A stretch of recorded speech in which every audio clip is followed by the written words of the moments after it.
Mr. Speaker, I thank you sincerely for the opportunity to make this all-important policy statement on behalf of the government of President Nana Addo Dankwa on the development of our country's green metals for our nation's socio-economic development and as part of Ghana's contribution to the global fight against climate change.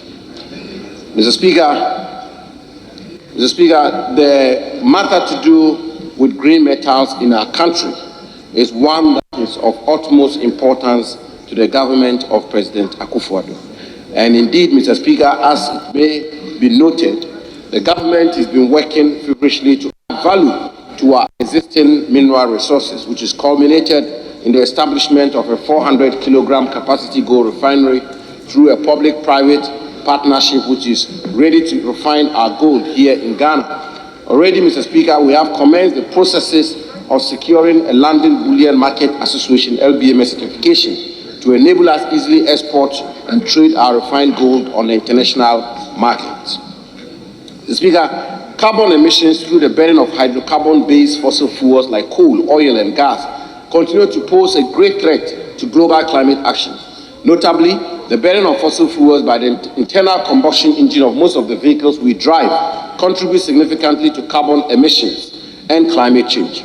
Achieving this target of reducing carbon emissions, Mr. Speaker, will require clean energy sources such as solar and wind power. Beyond these stationary storage energy resources is the need to develop alternative energy sources to those of traditional petrol and diesel engines. Mr.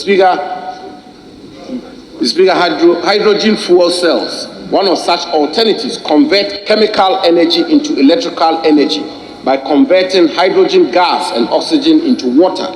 Vehicles based on this technology not only emit just water and a little heat, but are also said to be refuel quickly and provide comparable driving distances for traditional vehicles. For ordinary vehicles, therefore, transition from fossil fuels to electric vehicles powered by batteries is the best alternative.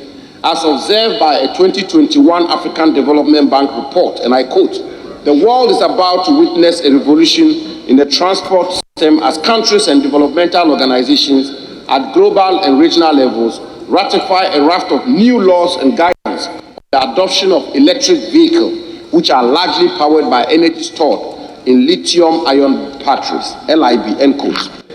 Mr. Speaker, green minerals referred to as minerals and metals along with their value chain needed to support the transition to clean energy technologies aimed at reducing, if not eliminating, carbon emissions to the net zero target. In other words, they are the minerals required to produce lithium-ion batteries to support the transition from fossil fuel-dependent vehicles to lithium-ion batteries electric vehicles. They include minerals such as lithium, cobalt, manganese, nickel, aluminium, graphite, rare earth elements, iron, copper, and phosphates.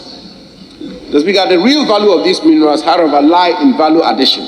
The growing demand for electricity storage facilities is driving the demand for the processed product of these minerals to astronomical levels. The lithium industry, for instance, from mining to production and assembling of batteries, is estimated to grow to some $1.1 trillion United States dollars by 2035. This can be a game changer for countries endowed with some of these minerals, such as ours. Mr. Speaker, in addition to bauxite and manganese, we are blessed with significant deposits of lithium, one of the key minerals for the production of batteries for electric vehicles, from the south to the north, predominantly around Cape Coast, Kumasi, Sunyani, Bole, and Wa. There are also many prospects that are being explored in the southern granitic terrain, which stretches from Senyabreku through Winneba and from Solpon to Cape Coast. Global lithium demand is expected to rise by over 300% from 500,000 tons in 2021 to between 3 million and 4 million tons by 2030. This increasing demand is expected to continue to inch prices upwards.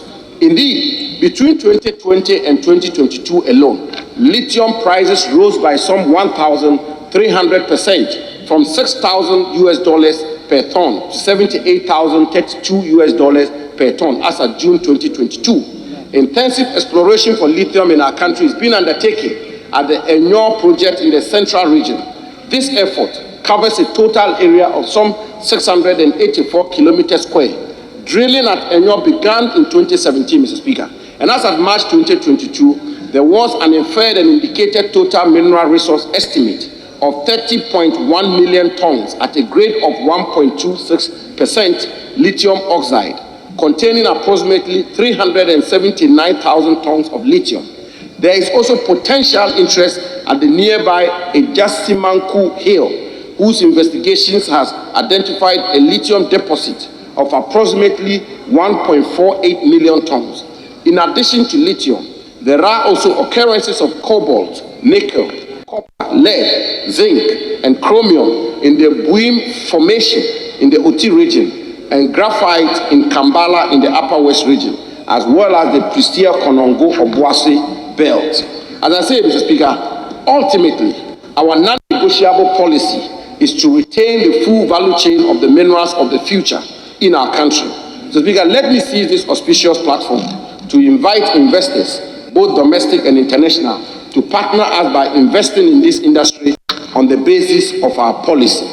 Mr. Speaker, finally, the matter to do with the legislative and regulatory framework for the exploitation of our green minerals is imperative and is most important. And Mr. Speaker, the importance of these green minerals to our socio-economic development requires that we adopt a governance, legislative, and regulatory framework that will position our country as a key player in the green transition. Already, pursuant to Article 2691 of our National Constitution, a Minerals Commission has been established for the regulation, management, and utilization of our mineral resources and the coordination of policies in relation to them. Discussions are, however, still ongoing at the ministerial level to determine the best governance and legislative framework that will ensure that we derive optimal benefit from these green minerals. For example, Mr. Speaker, should we continue to keep these minerals under the Minerals Commission? Should we have a dedicated department at the Minerals Commission to oversee the development of these minerals?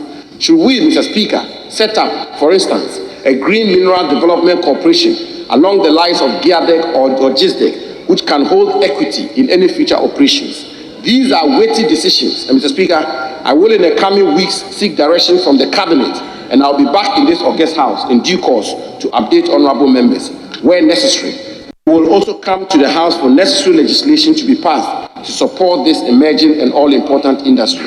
In conclusion, Mr. Speaker, the development of our green minerals is part of the vision of President Akufo-Addo, hub of Africa, where all mining and mining-related activities, from exploration to downstream production and from research to innovation, will be centered. We must, therefore, come together and support this initiative, not only for its contribution to global climate action, but also as a major catalyst for our much-needed economic growth and development.